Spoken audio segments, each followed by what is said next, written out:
की 13% आरक्षण असताना तुम्हाला आरक्षण कशासाठी? मग त्यांना आम्ही सांगतो की आम्ही तुमच्या रेस मध्ये टिकू शकत नाही. त्यानंतर ते आम्हाला म्हणतात की तुम्हाला शिक्षणापासून कुणी अडवलं, तुम्हाला शिक्षणापासून कुणी रोखलं. पण मला त्यांना सांगायचंय त्याचं कारण आहे का? या देशाला स्वातंत्र्य मिळायच्या आधीपासून आणि या देशाला बाबासाहेबांना संविधान देण्याच्या आधीपासून तुम्ही नोकऱ्या करत होतात इंग्रजाच्या काळामध्ये. त्यावेळेस माझी जमात त्या इंग्रजाच्या काळामध्ये बंद करून स्वातंत्र्यासाठी लढत होती. म्हणून त्या इंग्रजी सत्तेने माझ्या जमातीला गुन्हेगारी जमात म्हणून शिक्का मारला आणि 3 वेळेच्या हजऱ्या लावल्या. मग सांगा आम्ही कशा नोकऱ्या करायच्या आणि कशा शिकायच्या? त्यानंतर या देशाला स्वातंत्र्य मिळालं, या देशाला स्वातंत्र्य मिळालं आणि बाबासाहेबांनी या देशाला संविधान दिलं, घटना दिली. त्यानंतर या महाराष्ट्रामध्ये आणि या देशामध्ये आंबेडकर चळवळ उभा राहिली. आंबेडकर चळवळ उभा राहिल्याच्या नंतर अनेक ठिकाणी दलितांवर अन्याय अत्याचार झाले. ज्या ज्या ठिकाणी अन्याय अत्याचार झाले त्या ठिकाणी इथल्या दलित चळवळीने आंदोलन उपेक्षण केली. आणि त्या दलित चळवळीमध्ये रस्त्यावर सर्वात जास्ती ताकदीने इथला मातंग समाज होता. आणि ज्या ज्या ठिकाणी आंदोलन मोर्चे झाले आणि गुन्हे दाखल झाले त्या ठिकाणी इथल्या मेजॉरिटीनं मातंग समाजाच्या पोरावर बहुसंख्येने गुन्हे दाखल झाले. आणि मग आमच्या अशाच पिढ्या बरबाद होत गेल्या. म्हणून आम्हाला आरक्षण पाहिजे. आमच्या वाट्याचं आम्ही काय कुणाचं मागत नाही. मग आम्ही ह्या सगळ्या मागण्या घेऊन सरकारकडे गेलो तर आम्हाला म्हणल्या जातं आम्ही गेल्या अनेक वर्षापासून ही मागणी इथल्या मातंग समाजाची आहे. गेल्या अनेक वर्षापासून ही मागणी इथल्या मातंग समाजाची असताना ज्यावेळेस सुप्रीम कोर्टाने आदेश दिले इथल्या सरकारला की तुम्ही वर्गीकरण करून इथल्या वंचित समाजाला न्याय द्या, त्यावेळेस आम्ही रस्त्यावर उतरलो.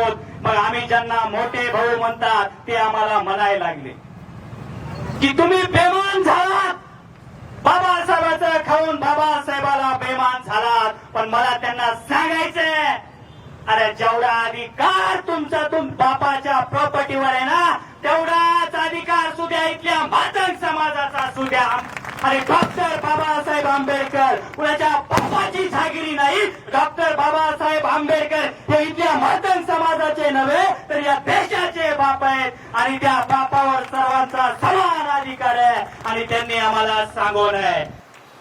सर्व मान्यवराला सांगतोय, या माजलगाव तालुक्यामध्ये आणि धारूर तालुक्यामध्ये, वडवणी तालुक्यामध्ये मिलिंद भाऊ मुजबले आणि बाबा कांबळे यांनी सुरुवात केली आंदोलनाला आणि रस्ता रोको करायला.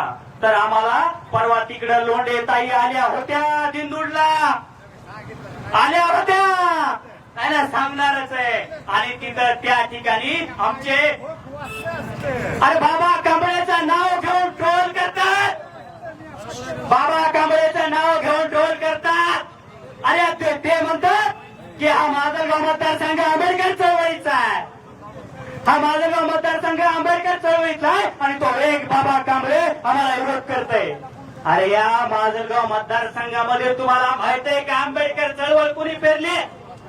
आणि आम्हाला विचार, आम्ही सांगतो आंबेडकर चळवळ या मतदारसंघा नव्हे, या जिल्ह्यामध्ये नव्हे तर या महाराष्ट्रामध्ये एकनाथराव साहेबांनी आंबेडकर चळवळ चळवली. आणि तुम्ही आम्हाला आंबेडकर चळवळ शिकवतात? तुम्ही आम्हाला आंबेडकर चळवळ शिकवणारे आहेत कोण? अरे अनेक वर्षांनी तुम्ही आमचा वापर करून घेतला, आमचा वापर करून मोठमोठाले पद तुम्ही घेतले, राजकीय प्रवाहामध्ये तुम्ही आमच्या जीवावर आलात. हे तुम्ही विसरू नका. तुम्ही तुमच्या सोयी अनुसार बाबासाहेबांची विचारधारा सांगताय. पण मला तुम्हाला सांगायचं आहे की तुम्ही म्हणता की आम्ही बेमान झालो. पण बेमानी कुणाला म्हणतात, बेमान कुणाला म्हणतात? हा कार्यक्रम बोलण्यासाठी मिलिंद भाऊ कशाला म्हणतात? अरे लोक मला स्टेजवर शिव्या देत असताना मी कसा का बसू? लोक मला स्टेजवर शिव्या देत असताना मी कसा शांत बसू? सर्वांनाच बोलण्याचा अधिकार आहे, बोलण्याला द्यायचा आहे. पण मला त्यांना सांगायचंय, आम्हाला आता मी माझं भाषण आवडतो आणि 2 शब्दामध्ये सांगतो की नाना भाऊ दादा आम्हाला आंबेडकर चळवळ शिकवणाऱ्याला मला सांगायचंय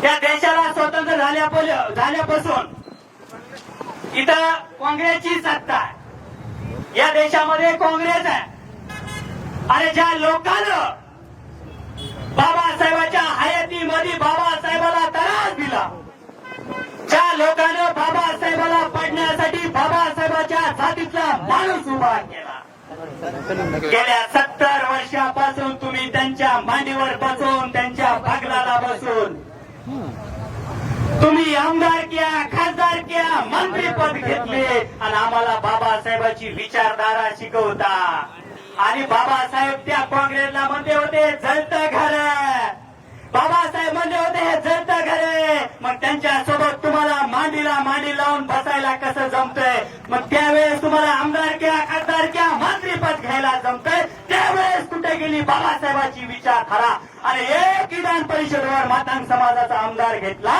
तर तुमच्या पोटामध्ये दुखायला लागलं का हा महत्वाचा प्रश्न आहे आणि मी माझं वाढत झालेलं भाषण थांबवतो यानंतर आनंददादा सुतार साहेब खास मुंबईहून आलेले आहेत आनंददादा सुतार साहेबांना विनंती आपण आपले विचार व्यक्त करायचे आहेत